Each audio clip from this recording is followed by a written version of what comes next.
क्या आपने सोचा है कि एयरटेल और जियो के प्राइसेस क्यों यहाँ पे हर साल बढ़ते जा रहे हैं और नेक्स्ट ईयर 2026 में हमें फिर से प्राइस इंक्रीज देखने को यहाँ पर मिलेगा। अगर मॉर्गन स्टैनली की रिपोर्ट की माने तो करीब 15 to 20% यहाँ पर प्राइसेस इंक्रीज हो सकते हैं टैरिफ के।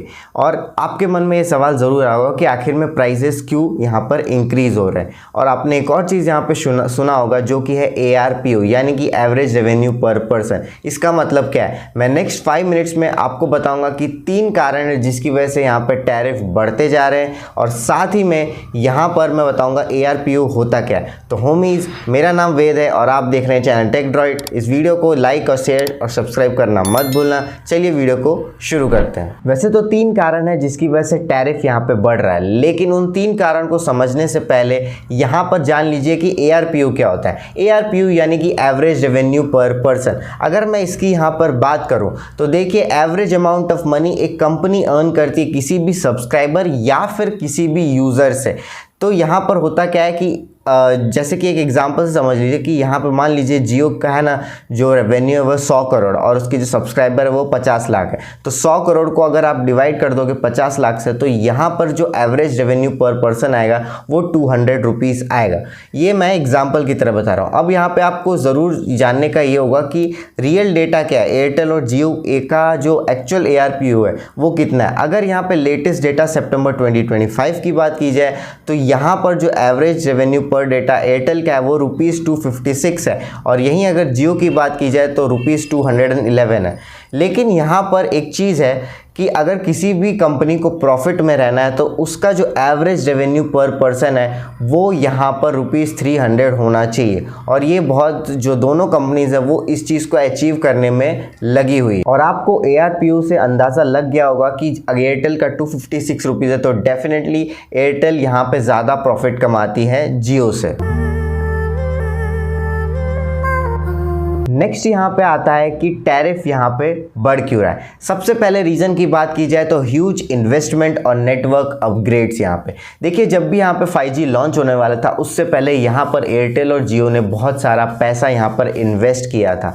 देखिए, नेटवर्क अलग अलग होते हैं, स्टैंड अलोन होता है, नॉन स्टैंड अलोन होता है। तो दोनों ने, जियो और एयरटेल का दोनों अलग अलग है। यहाँ पे जियो ने बहुत सारा पैसा खर्च यहाँ पे किया था, अपने जो नेटवर्क है उनको यहाँ पर अपग्रेड किया था। और उसके बाद हुआ क्या कि यहाँ पे जो 5G है वो यहाँ पर हमें फ्री में दिया गया। प्राइसेस को पहले इतने इंक्रीज नहीं किए गए, लेकिन यहाँ पे 5G जो है वो अनलिमिटेड डेटा आपको प्रोवाइड किया गया। अब यहाँ पे क्या हुआ कि बहुत ज़्यादा पैसा भी खर्च हुआ और आपको इंटरनेट भी फ्री दिया गया। अब वो जो ऑपरेटर है उनको ये जो पैसा खर्च किया है उसको रिकवर भी करना है। तो at the end of the day हम देख रहे हैं कि प्राइसेस धीरे धीरे यहाँ पर इंक्रीज हो रहा है। तो वो जो प्राइसेस जो यहाँ पे इन्वेस्टमेंट किया था उस पैसे को यहाँ पे रिकवर किया जा रहा है। तो यहाँ पर जो टैरिफ है वो यहाँ पर इवेंचुअली यहाँ पर बढ़ रहा है। दूसरा सबसे बड़ा रीज़न है यहाँ पर स्पेक्ट्रम कॉस्ट। देखिए, अगर स्पेक्ट्रम कॉस्ट की यहाँ पे बात की जाए तो जब भी कोई भी नेटवर्क आता है, लेटेस्ट यहाँ पे जनरेशन का इंटरनेट आता है, जैसे 5G आया, तो उससे पहले यहाँ पे गवर्नमेंट क्या है, ऑक्शन कराती है। और जो ऑक्शन कराती है उसके प्राइसेस बहुत ज़्यादा हाई होते हैं। एक्चुअल में देखा जाए तो ये प्राइसेस थोड़े कम होने चाहिए जिससे कि जो टेलीकॉम ऑपरेटर्स हैं उन पे ज़्यादा यहाँ पर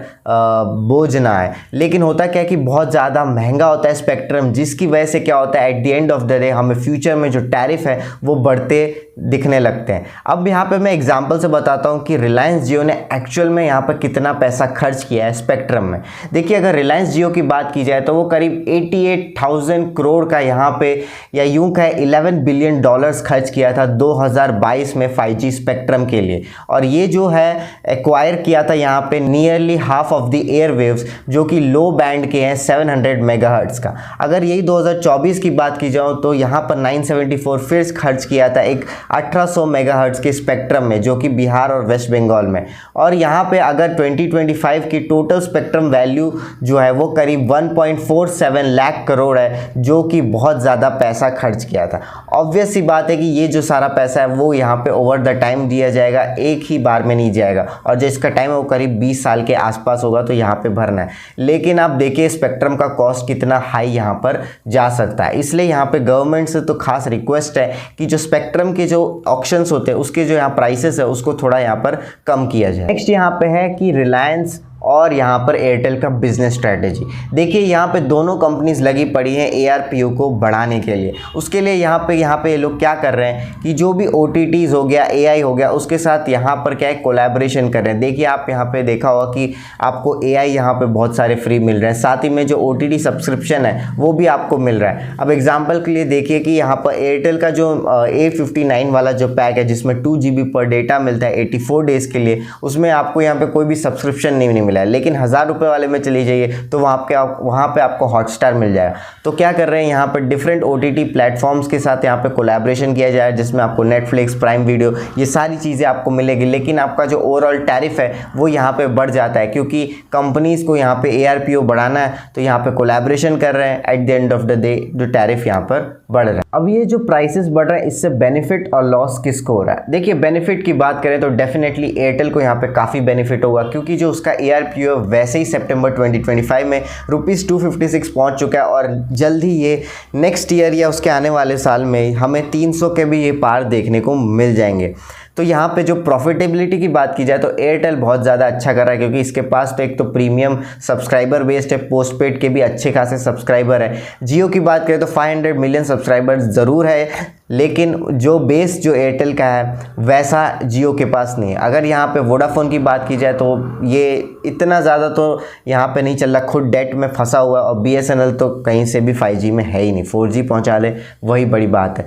तो यहाँ पे ऑब्वियसली जो विनर है वो एयरटेल है। अब देखिए फ्यूचर में यहाँ पे क्या होगा कि प्राइसेस आप देख सकते हो एयरटेल और जियो के करीब आसपास ही है, लेकिन आप यहाँ पे देखो एवरेज रेवेन्यू पर पर्सन जो है उसमें कितना डिफरेंस है। यहाँ पे जियो का 211 है और यहाँ पे एयरटेल का 256 है। फ्यूचर में हमें जियो है जो उसके प्राइसेस है वो ज़्यादा देखने को मिलेंगे, क्योंकि यहाँ पे जो एवरेज रेवेन्यू पर पर्सन है उसको जियो को कवर करना है। तो हो सकता है कि आपको जो एयरटेल का जो प्राइसेस है वो आपको रीजनेबल मिले फ्यूचर में, और यहाँ पे जो जियो के प्राइसेस है वो एयरटेल से भी यहाँ पर ज़्यादा हो। अब यहाँ पे कंज्यूमर्स के लिए क्या है? देखिए यहाँ पर जो कंज्यूमर्स है उनके लिए तो यहाँ पर बहुत मुश्किलें बढ़ रही है। जो भी डर्ट चीप प्लान्स यहाँ पे आपको देखने को मिलते हैं, सस्ते प्लान्स, वो आपको यहाँ पे नहीं मिलेंगे। मिनिमम आपको 300 350 का रिचार्ज कराना पड़ेगा इंटरनेट या बात करने के लिए या मैसेज करने के लिए।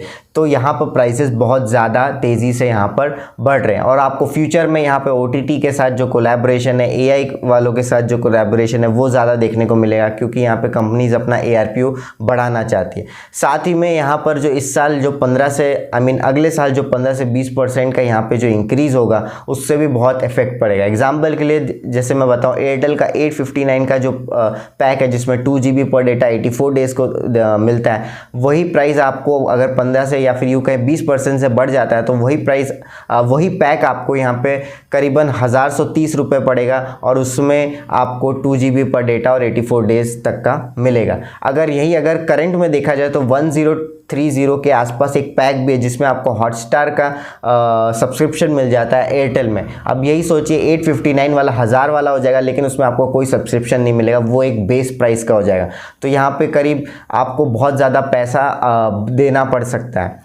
तो ये एक बहुत बड़ा एक प्रॉब्लम भी है। तो यहाँ पे ज़रूर यहाँ पे एक ड्यूओपोली एक बड़ा प्रॉब्लम भी हो चुका है, क्योंकि यहाँ पे प्राइसेस इंक्रीज़ हो रहे हैं। लेकिन मुझे ऐसा लगता है कि यहाँ पे सबसे पहले जो स्पेक्ट्रम के जो कॉस्ट है उसको यहाँ पे कम करना ज़रूरी है, क्योंकि वो बहुत ज़्यादा है। साथ ही में यहाँ पे थोड़ा सा गवर्नमेंट को कैप भी लगाना चाहिए कि यहाँ पर प्राइसेस किस तरह से यहाँ पर इंक्रीज़ होने चाहिए, क्योंकि यहाँ पर जो एयरटेल और जियो वो धड़ाधड़ हर 6 महीने में यहाँ पर टैरिफ इंक्रीज़ कर रही है और ड्यूओपोली का यहाँ पर फ़ायदा उठा रही है। लेकिन एज अ कंज्यूमर आपको यहाँ पर क्या करना चाहिए? देखिए अगर आपके पास अच्छा खासा पैसा है तो आप यहाँ पे एनुअल जो पैक्स होते हैं उसको यहाँ पे खरीद लीजिए, क्योंकि यहाँ पे क्या है कि हर 6 महीने में टैरिफ बढ़ता रहता है, हर साल में कुछ ना कुछ चेंजेस होते रहते हैं। अगर आपने यहाँ पे एनुअल पैक ले लिया तो आपको बहुत ज़्यादा फ़ायदा होगा। जैसे कि अभी जियो एनुअल पैक्स यहाँ पे दे रहा है और काफ़ी एक अच्छे रीजनेबल प्राइस पे यहाँ पे लेके आया, तो उसे आप रिचार्ज यहाँ पर करा सकते हैं।